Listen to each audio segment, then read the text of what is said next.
하나님 말씀 보겠습니다. 하나님 말씀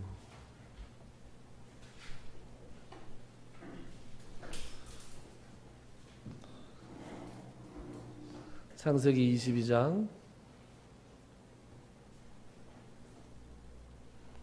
20절부터 24절까지의 말씀입니다.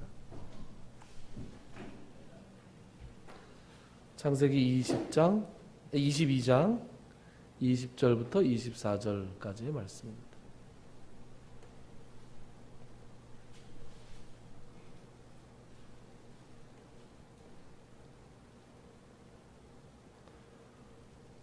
네, 찾으신 줄 알고 제가 봉독해 드리겠습니다. 이 일 후에 어떤 사람이 아브라함에게 알리어 이르기를 밀가가 당신의 형제 나홀에게 자녀를 낳았다 하였더라. 그의 맏아들은 우스요, 우스의 형제는 부스와 아람의 아버지 그무엘과 게셋과 하소와 빌다스와 이들랍과 부드엘이라. 이 8사람은 아브라함의 형제 나홀의 아내 밀가의 소생이며 부드엘은 리브가를 낳았고 나홀의 첩 르우마라 하는 자도 데바와 가함과 다하스와 마아가를 낳았더라. 아멘. 오늘 20절에 보면 이런 말씀이 나오죠. 이 일 후에 어떤 사람이 아브라함에게 알리어 이르기를 밀가가 당신의 형제 나홀에게 자녀를 낳았다.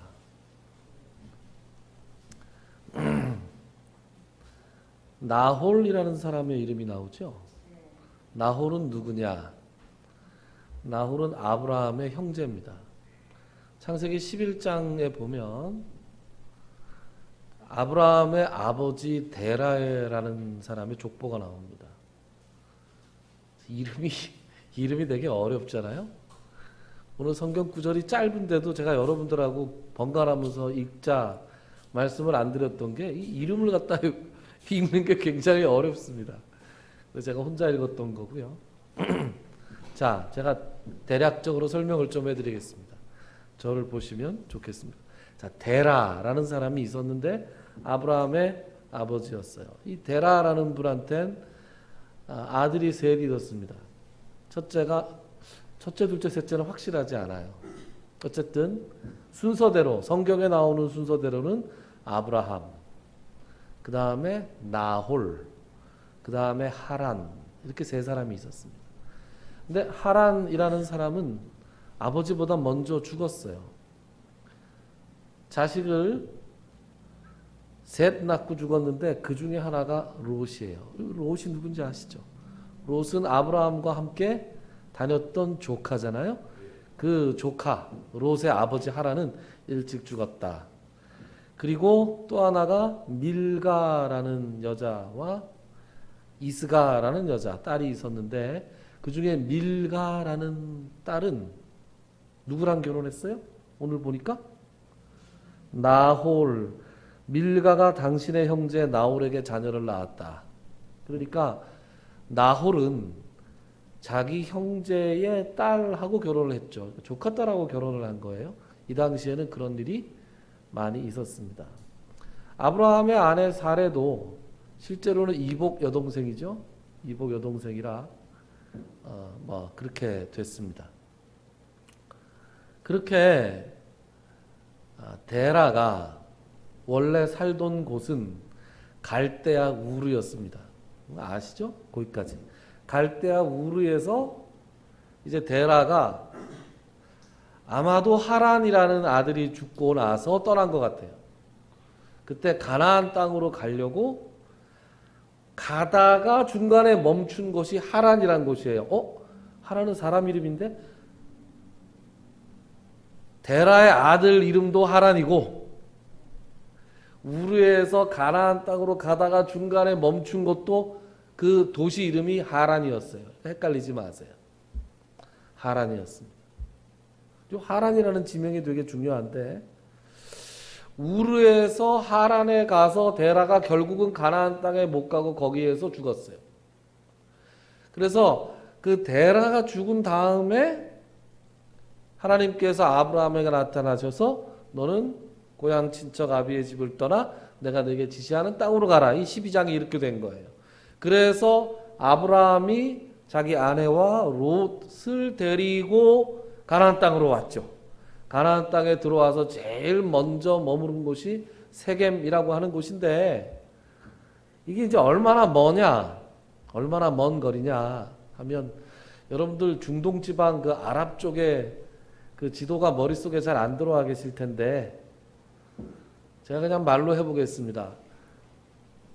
처음에 데라가 살았던 우르라는 곳에서 가나안 땅으로 가다가 중간에 하란이라는 곳에 머물렀다 그랬잖아요.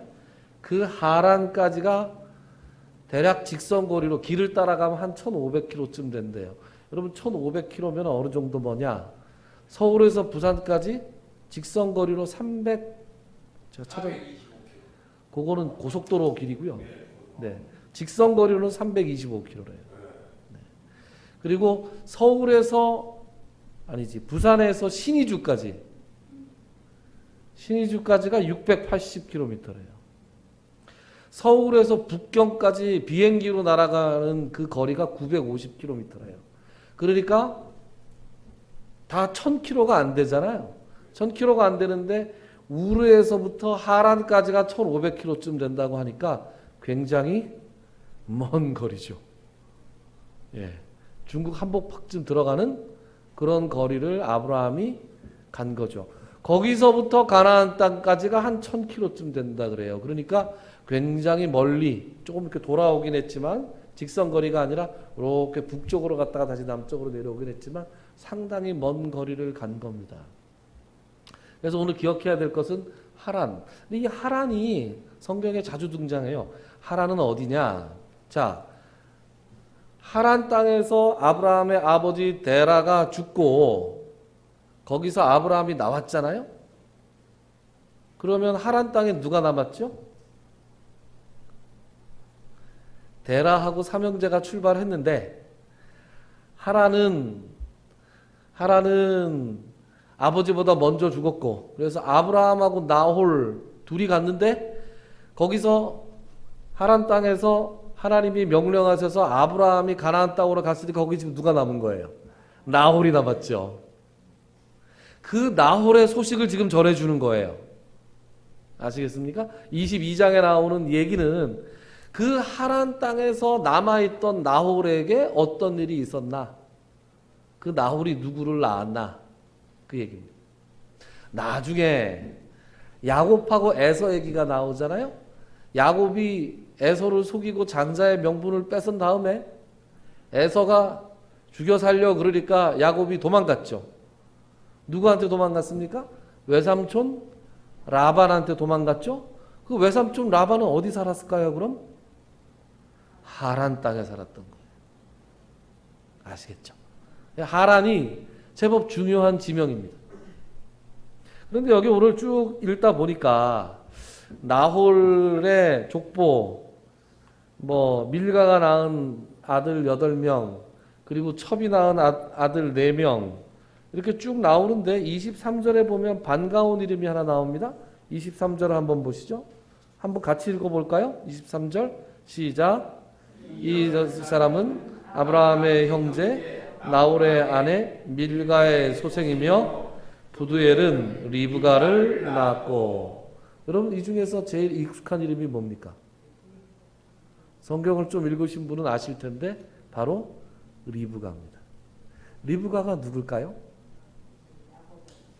이삭의 아내가 될 사람입니다. 자, 23절에 나오는 그 리브가는 부두엘의 딸인데 그 부두엘은 나홀의 아들 중에서 제일 마지막으로 기록된 사람이죠. 그러니까 리브가는 부두엘의 손자죠. 손녀. 제가 이 대목을 읽다가 보통 족보 가지고 잘 설교를 안 하는데 제가 족보를 읽다가 원래는 이런 족보가 있습니다. 그리고 넘어가고 23장에 가서 23장 설교를 하려고 하다가 계속 그 족보 그냥 그 족보가 넘어가면 안 되는데 이러면서 생각을 하는데 생각하다가 하나님의 은혜가 탁 마음에 다가와서 여러분들과 좀 나누려고 하는데, 오늘 성경은 무심코 사람들의 이름을 쭉 써놨어요. 성경 앞뒤 문맥을 잘 모르면 그냥 사람들 이름이 나오나 보다.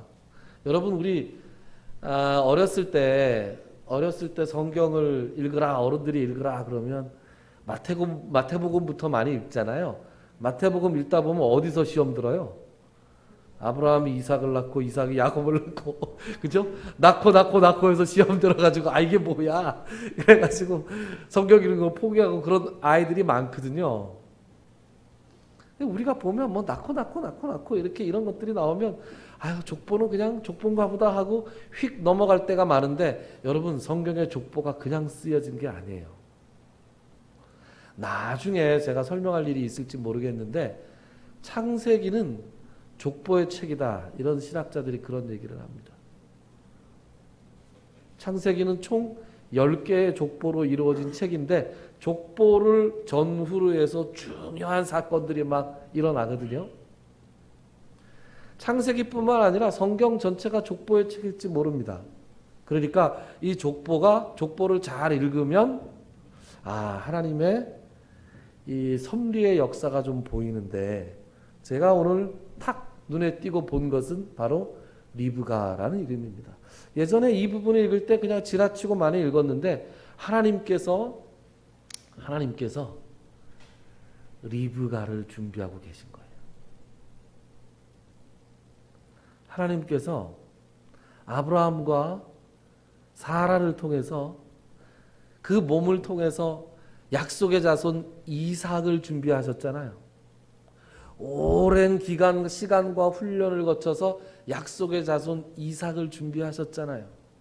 그런데 아브라함이 깨닫지 못하는 가운데, 아브라함의 불식 가운데, 잘 알지 못한 가운데 하나님은 또 저쪽 한 구석에서 뭘 하고 계셨어요?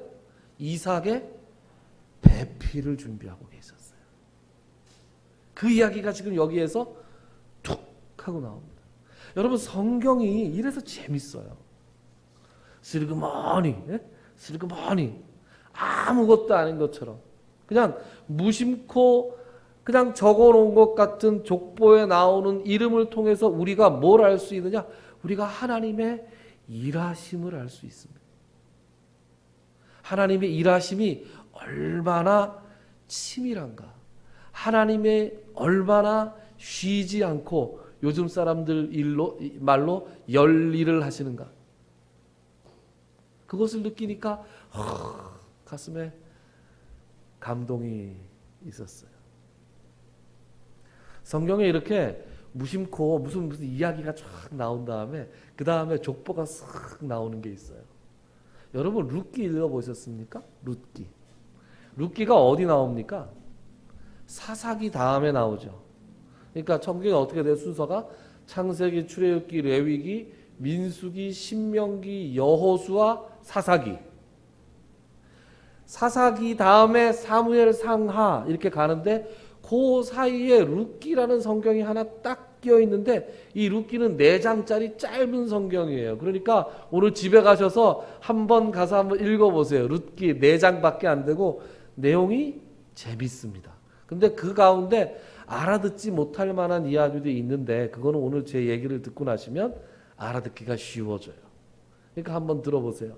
여러분, 룻기가, 저는 예전에 그런 생각을 했습니다. 신학하기 전에는 룻기가 이게 왜 있을까 도대체. 뜬금없이 왜 이런 얘기가 나올까. 아니, 사사시대에 일어났던 일이에요, 룻기가. 그러면 사사기에 있으면 되잖아요. 근데 사사기에 안 있고 별도로 룻기라는 성경이 따로 있어요. 여러분, 룻은 모압 여자였습니다. 여러분, 모압이 어디서 나왔죠? 모압은 소돔과 고모라가 멸망한 후에 롯이 동굴 생활을 할 때 그 딸들이 롯을 통해서 애를 가지잖아요. 그 중에 하나가 모압이에요. 그렇죠? 그 중에 하나가 모압입니다. 모압과 암몬. 자, 그런데 자꾸 얘기하면 졸리니까 얘기를 다시 돌아와서 하겠습니다. 룻 얘기를 좀 해보겠습니다. 룻은 모압 여자였어요. 근데 모압 여자가 어떻게 이 성경에 등장하게 되느냐? 유대 땅 베들레헴에 어떤 남자가 있었는데 그 남자가 자기 아내와 두 아들을 데리고 피난을 갔습니다. 베들레헴에 흉년이 들었어요. 피난을 가서 모압 땅으로 가서 거주하게 됐는데 거기서 두 아들을 장가를 보낸 거예요. 누구한테? 모압 여자들한테 장가를 보냈습니다. 그랬는데 그 아브이, 그 남자가 죽고 그 아들도 둘 다 죽었어요. 그래서 시어머니하고 며느리 둘만 남았어요. 그 시어머니의 이름은 알아두면 좋습니다. 나오미예요. 나오미. 지금도 서양의 여자들 이름으로 많이 쓰는 이름이죠. 나오미. 그 나오미가 이제 집안의 남자들이 다 죽었어요. 그런데 마침 소식이 들려오는데 이제 고향 땅에 하나님께서 다시 은혜를 주셔서 농사가 잘 된다더라. 그럼 내가 이제 남자들도 없는데 이 이방 땅에서 뭐하리? 그리고 이제 돌아가려고 그래요. 돌아가려고 그러면서 며느리들한테 얘들아, 내가 이제 더 이상 아들이 없어서 너희들한테 대를 이어주게 할 수도 없고 줄 아들도 없고 내가 너희들을 도저히 책임질 방법이 없구나. 너희 친정으로 돌아가라. 아닙니다. 어머니를 따르겠습니다. 한 번 그렇게 했는데 아니다 얘들아 돌아가라. 내가 너희들을 어떻게 책임지겠느냐. 그랬더니 하나는 알겠습니다 어머니 그리고 돌아갔고 또 하나는 죽기 살기로 어머니한테 매달려서 따라서 베들레헴까지 돌아옵니다. 그 여자가 누구예요? 룻이에요. 예, 아브라함의 조카 이름은 롯이고 이 여자 이름은 룻이에요. 자, 모압 여자로 남편을 잃은 청상 과부가 친정으로 돌아가지도 않고 자기 시어머니를 따라 이스라엘로 왔습니다. 이스라엘로 돌아와서 이 자부의 이야기를 이 시어머니와 며느리 이야기를 동네 사람들이 다 알지 않았겠어요? 이야, 참 응? 효심이 지극한 며느리구나. 늙은 시어머니를 버리지 않고 복양하겠다고. 그래서 쫓아와서 이제 막리를 다닙니다. 뭐 할 일이 뭐가 있었겠어요? 그래서 남의 땅에 추수를 하는 때면 거기에 쫓아가서 여러분 예전에도 제가 설교를 한번 한 일이 있지만 이스라엘은 곡식을 벨 때 말이죠. 이렇게 곡식을 베잖아요. 베고 나서 이렇게 쌓는데 베는 사람들이 이렇게 베고 가잖아요. 그러면 이렇게 흘릴 거 아니에요. 이삭들을 조금씩 흘리게 되잖아요. 그 흘리는 걸 하나님께서 못 죽게 하세요. 왜 그러냐? 가난한 사람들이 뒤에 따라다니면서 그 흘리는 걸 주워서 자신들의 생계를 이어갑니다.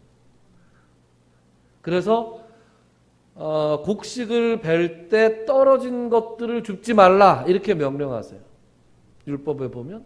그리고 포도원에서 포도를 딸 때 다 따지 말라 그래요. 그러니까 남겨두라 그렇게 명령하세요. 그 남겨둔 것은 너희 이웃들 중에 가난한 사람들이 먹을 수 있도록. 그래서 이 룻이 돌아와서 시어머니와 자기가 먹고 살기 위해서 그 일을 합니다. 이삭을 주스러 갔다가 어떤 그 밭의 주인이 이렇게 보더니 저 젊은 여자는 누구냐? 그러니까 모압에 갔다가 돌아온 나오미의 며느리입니다. 어허 기특하도다. 이렇게 된 거예요. 그 사람의 이름이 보아스였어요. 보아스는 재력이 많은 아주 부자 노인이었습니다. 그런데 이미 나오미가 돌아왔는데 아주 효심이 좋은 며느리와 함께 좋은 모압 여자와 함께 돌아왔다라는 소식을 듣고 있었는데 저 여자가 그 여자구나. 그런데 이 보아스는 나오미의 친척이었어요. 그래서 그 이삭을 주스러 온 주로 온 그 룻에게 아주 극진하게 대접을 잘해줍니다. 보아스가.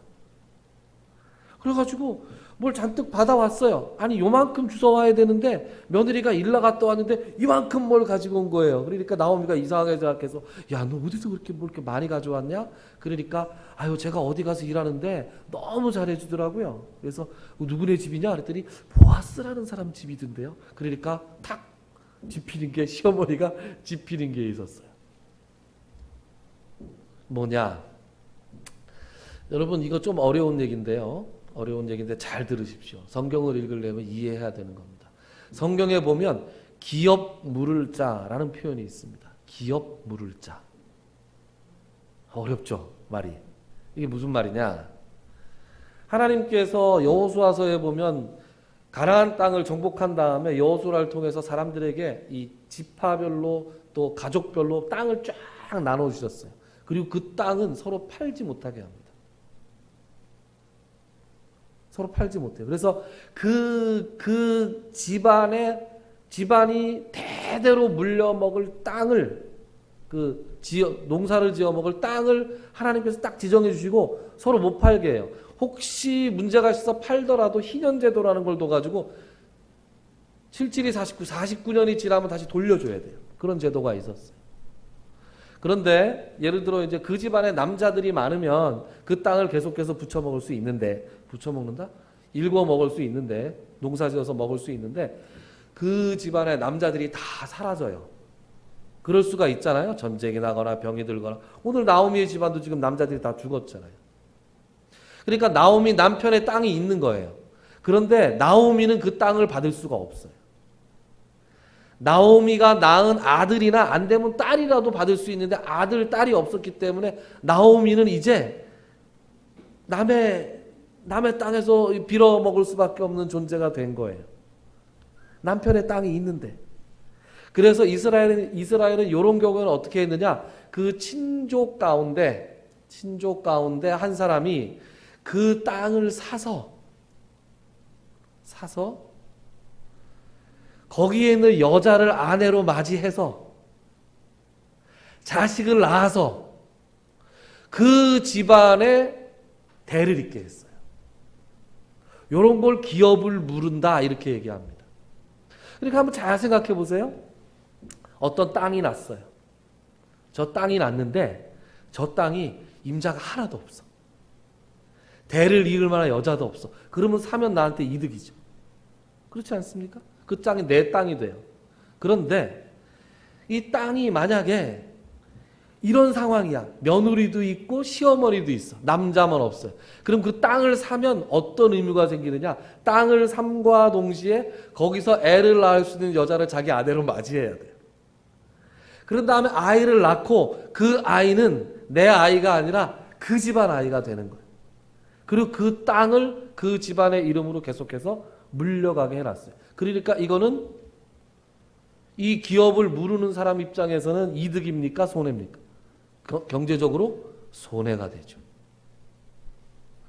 이게 기업을 무르는 사람을 영어로 리디머라고 그러는데 이 리디머라는 표현은 예수님이 우리를 구속하셨다, 구원하셨다 할 때 그 리디머하고 똑같은 말이에요. 그러니까 예수님께서 우리를 자신의 피값으로 주고 사시잖아요. 똑같은 거예요. 자신이 희생해서 친족이 어려움을 당했을 때 그 친족을 대신해서 돈도 내주고 자식도 낳아주고 대도 물려주는 역할을 하게 하는 것이 하나님의 법이었습니다. 자, 배경 지식을 좀 아시겠어요? 그러니까 룻기를 오늘 집에 가서 읽다 보면 기업 물을 자라는 표현이 나와요. 그리고 친척 중에서 가까운 순서대로 이 기업 물을 책임이 있는데 강제로 하는 건 아니었어요. 내가 기업을 무르겠다. 그러면 무르는 거고 안 무르겠다. 그러면 그 다음 순번으로 넘어갔어요. 자, 보아스가 나오미가 생각하기에 보아스의 인품이나 재력이나 여러 가지로 볼 때 우리 며느리를 저기에 시집 보내면 딱 되겠다. 라고 생각을 하고 작전을 꾸밉니다. 그리고 그 작전대로 잘 실행이 돼서 보아스가 결국은 룻을 아내로 맞이하게 됩니다. 그 과정에서 그런 얘기를 해요. 보아스가 룻이 자기에게 저를 아내로 취해 주십시오라고, 그래서 당신을 통해서 우리 가문, 우리 시아버지의 집이 가게를 잇게, 기업을 잇게 해 주십시오라고 요청을 할 때 보아스가 이런 얘기를 하죠. 나중에 찾아보시면 알겠지만 보아스가, 야, 네가 베푼 사랑이 이전의 사랑보다 더 크구나, 이런 얘기를 하는데, 이게 무슨 얘기냐? 네가 며느리, 이방 여자로서 시어머니한테 베푼 사랑이 지극히 크다는 것을 내가 들었는데, 이제 네가 젊은 남자를 찾지 않고 나처럼 늙은 남자를 찾아서 너의 집안과 너의 어머니를 위하겠다고 하니 그 사랑이 지극히 크구나 라고 감탄하면서 그 여자를 아내로 삼고 아들을 낳습니다. 저는 이제 이런 얘기를 들었는데, 요런 룻기의 스토리가 이거예요. 룻기의 스토리가 이건데, 여기까지만 읽으면, 아니 도대체 이런 얘기를 왜 성경에 뜬금없이 했을까, 그런 생각이 들 수 있습니다. 그래, 며느리는 시어머니를 사랑하고 시어머니는 며느리를 사랑하고, 그리고 그 시어머니에 대한 사랑으로 보아스를 사랑하고 보아스는 룻을 사랑하고, 그래, 아름다운 얘기구나. 근데 이게 왜 성경에 이런 아름다운 러브 스토리가 있을까? 그 다음에 족보가 하나 나옵니다. 그 다음에 나오는 족보가 어떻게 되느냐? 보아스가 룻을 취해서 아내로 삼고 룻이 임신하여 아들을 낳으니 그 아들이 오벳이었다. 오벳 낯설죠? 오벳이 다시 아들을 낳으니 그 아들의 이름이 이새였다. 여러분, 이새 들어보셨습니까? 이새가 누구죠? 그리고 이새가 아들을 낳으니 그 이름이 다윗이었다. 다윗이 어떻게 태어난 사람이냐? 다윗의 조상이, 다윗이 태어나기까지 하나님의 엄청난 섭리가 있어서 서로 커다란 희생이 되는 사랑과 사랑을 주고받은 가운데 나온 인물이 바로 다윗이었다라는 얘기를 하기 위해서, 그리고 그 다윗이 또 낳고 해서 결국은 누가 나와요? 다윗의 가문에서 누가 나옵니까? 예수님이 나오죠. 여러분, 성경의 족보에는 이런 아름다운 얘기, 숨겨진 얘기들이 도처에 나옵니다. 내 마음으로부터 내가 중심을 보는 하나님께서, 사람의 중심을 하나 보시는 하나님께서 너무 사랑했던 그 다윗이 나오기 전에 이런 아름다운 일들을 하나님께서 준비하고 계시는 거예요. 성경은 이런 이야기로 가득 차 있습니다. 여러분, 사도 바울이 선교 여행을 다니는데 아시아에서 돌아다니려고 막 애를 쓰는데 성령이 못 가게 막으십니다. 이게 사도행전 15장 16장에 나오는 얘기예요. 그런데 아시아로 가려고 그러는데 밤에 잠을 자는데 환상 중에 누가 나오느냐? 마게도니아 사람이 나와요. 이 마케도니아는 유럽의 관문이에요. 마케도니아 사람이 환상 중에 나와서 건너와서 우리를 도와주십시오 라고 이야기를 했어요. 그래서 하나님께서 아시아로 가지 말고 유럽으로 가라나 보다 판단을 하고 사도 바울이 들어갔는데, 그 유럽 마케도니아 지방으로 들어가서 처음 들어간 성이 어디냐? 빌립보 성이었어요. 근데 빌립보 성에 가서 사도 바울이 한 일이 별로 없어요. 여러분, 사도행전 16장을 읽어보시면 사도 바울이 빌립보에서 한 일들이 쭉 나오는데 대략 이런 겁니다. 첫날 가서 며칠 있다가 안식일이 되어서, 야, 여기 어디 기도할 만한 처소가 없나? 성문 밖을 나가서 여자들이 강가에 모여 있길래, 여자들이 왜 모여 있었겠어요? 뭐 빨래하느라고 모여 있었겠죠. 빨래하려고 하여튼 동네 여자들이 모여 있는데 거기 가서 여기 어디 기도할 만한 곳이 없습니까? 그래서 얘기를 주고받는데, 거기 그 얘기를 주고받고 이제 기도하는 처소에, 기도할 만한 곳을 가르쳐 주길래 글로 가고 있었는데 거기에 귀신 들린 여종 하나가 따라다니면서 바울을 귀찮게 하는 거예요. 그래서 바울이 그 귀신 들린 여종에게 소리를 지르면서 그 귀신을 쫓아줍니다. 그런데 이 귀신 들린 여종이 점을 치던 여자였거든요. 귀신 들려서 점을 보니 이 종이니까 그 주인들이 이 여자로 인해서 이득을 보고 있었잖아요. 이득이 떨어지게 생겼으니까 이 주인들이 사도 바울을 고발을 했습니다. 고발을 하는 바람에 사도 바울과 실라가 잡혀갔어요. 잡혀가서 그날 매를 맞고 감옥에 갇혔는데 감옥에서 밤새 기도하고 찬송을 하는데 어떻게 돼요? 오후에 지진이 나서 옥문이 열렸어요. 옥문이 열린 것을 보고 간수가 이 죄수들이 다 도망갔나 보다. 그래서 나는 이제 꼼짝없이 죽게 되었구나. 그렇게 생각하고 칼을 꺼내서 자결을 하려고 그러는데 그때 사도 바울이 네 몸을 해하지 말라. 우리가 다 여기 있다. 그러니까 이 간수가 바울을 보고 아니 어떻게 이런 사람이 있을 수 있을까? 그러면서 선생님 제가 어떻게 해야 구원을 받을 수 있습니까? 그래서 사도 바울이 뭐라고 대답해요? 그 유명한 말씀 주 예수를 믿으라 그리하면 너와 내 집이 구원을 얻으리라. 그래서 밤에 잠깐 가서 그 간수 집에 가서 말씀을 전하고 그 간수가 믿고 그 다음에 다시 돌아와가지고 그 다음날 아침에 관리들이 왔는데 내가 로마 사람인데 사실은 이렇게 얘기하니까 야 로마 시민을 죄도 정하지 않고 때렸다. 그래서 제발 봐주십시오 가주십시오. 그래서 나왔어요. 그래서 그 길로 빌립보를 떠나서 데살로니가로 갑니다. 자 그러면 바울이 뭐 했어요? 바울이 별로 한 게 없잖아요. 잠깐밖에 안 있었잖아요.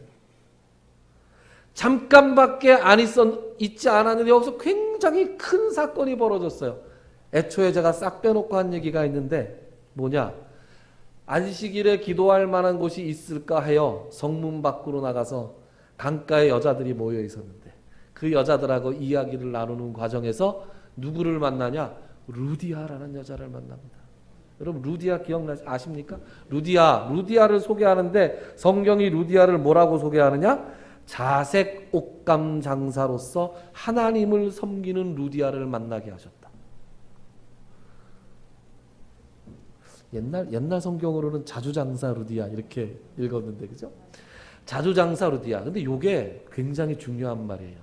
여러분 자주장사 루디아 자색 옷감을 팔았어요. 자색 옷감. 자색은 무슨 색이죠? 자주색. 누가 입는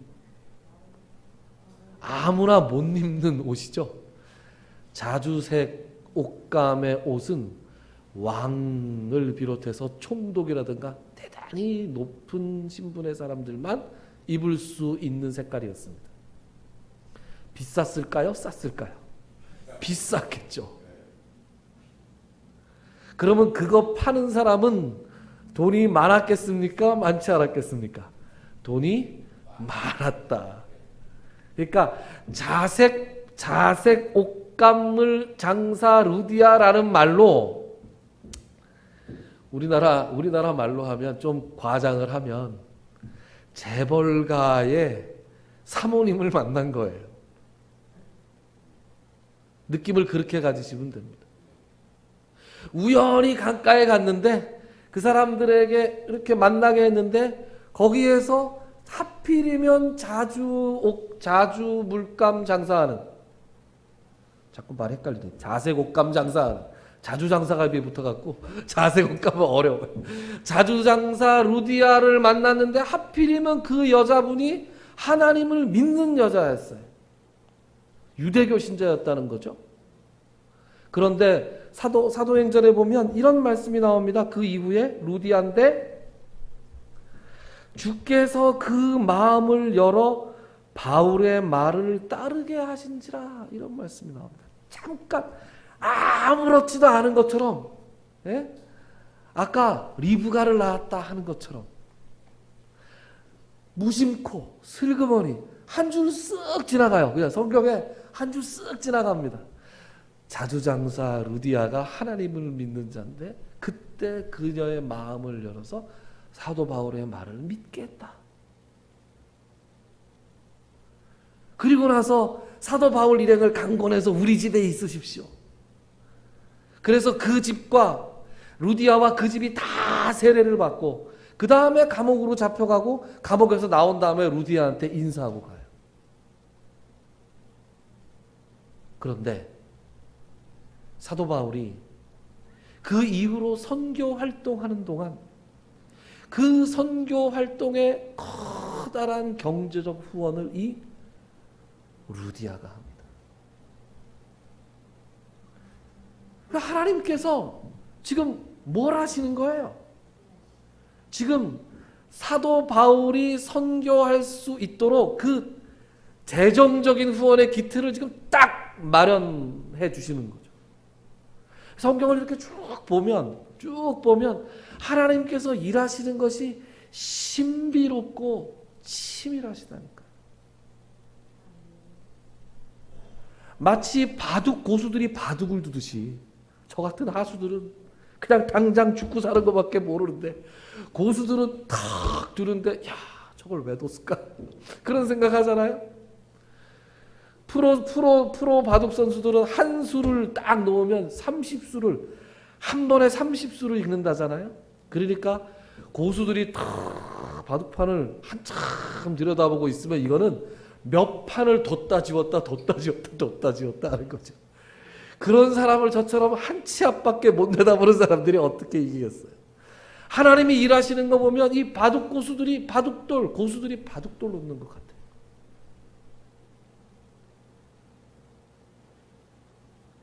사도 바울이 아시아에서 막 나가려고 할 때 하나님은 오래전부터 루디아를 준비하고 계셨다니까. 그래서 사도 바울이 그쪽으로 안 넘어가려고 하니까 환상을 동원하셔서 마게도니아 사람으로 하여금 환상에 나타나셔서 일어나서 우리를 도우라. 마침 그때에 강가에 루디아가 나가게 하시고 바울이 나가게 하시고 바울이 그냥 거기서 본격적으로 설교를 한 것도 아닌데 그냥 동네 아주머니들한테 여기 기도할 만한 곳이 있어요? 라고 물어보다가 아니 기도는 왜요? 아니 저희는 뭐 하는 사람인데 이렇게 얘기를 조금 주고받았겠죠? 그 과정에서 하나님께서 마음의 문을 열어주셨다. 그래서 사도 바울과 함께 사도 바울은 일선에서 뛰고 루디아는 빌립보 교회를 이끌면서 빌립보 교회를 통해서 사도 바울을 끝까지 후원하는 엄청난 동역자로 삼으셨다는 거예요.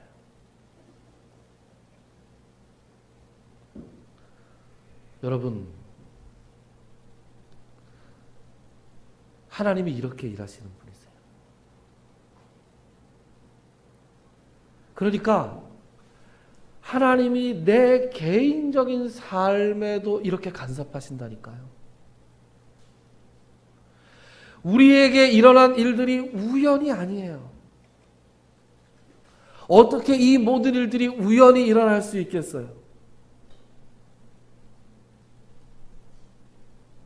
하나님께서 우리의 발길을 인도하시고 지금 이 자리에 앉아있게 하시고 이 자리에서 도대체 새생명교회라는 이름으로 함께 예배 드릴지 여러분 5년 전에 알았어요? 3년 전에 알았어요? 1년 전에도 몰랐을 거예요.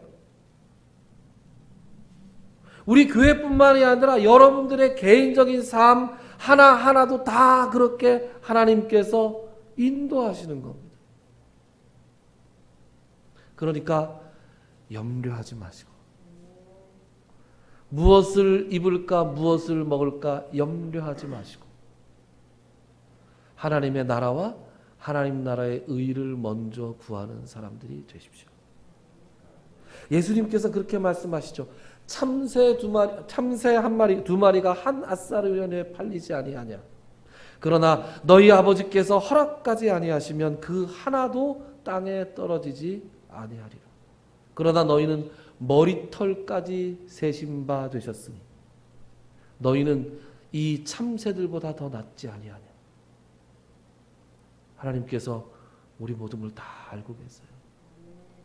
하나님께서 치밀하게 열심히 쉬지 않고 우리를 위해서 일하고 계십니다. 이것을 믿고 하나님 나라와 하나님 나라의 의를 구하며 염려하지 말고 살아갈 수 있는 저와 여러분 될 수 있기를 주님의 이름으로 축원합니다. 기도합시다. 하나님, 우리를 은혜의 장중에 붙들고 계심을 우리가 알고 있습니다. 우리의 일거수일투족 주님께서 다 알고 계시고 우리의 머리털까지도 세신 바 되신다는 것을 우리가 믿습니다. 하나님, 지금까지 하나님께서 인도하여 주셨듯이 하나님께서 지금 이 순간 그리고 앞으로의 삶도 인도하여 주실 것을 믿습니다. 흔들리지 않고 견고하게 주님을 믿으며 하나님의 나라와 하나님 나라의 의를 먼저 추구하며 모든 것을 주님께 다 맡기고 살아갈 수 있는, 지금부터 천국 가는 그날까지 흐트러지지 않는 그리스도인의 삶을 살 수 있는 우리 모두가 다 되게 하여 주시옵소서. 이제는 우리 주 예수 그리스도의 무한하신 은혜와 하나님 아버지의 지극하신 사랑하심과 성령님의 감동, 감화, 교통, 치유하시는 역사가 오늘 이 예배에 참석하는 모든 성도님들 머리 위에와 그들의 가정과 그들이 행하는 모든 사역 위에 이제로 영원토록 함께 있을지어다. 아멘.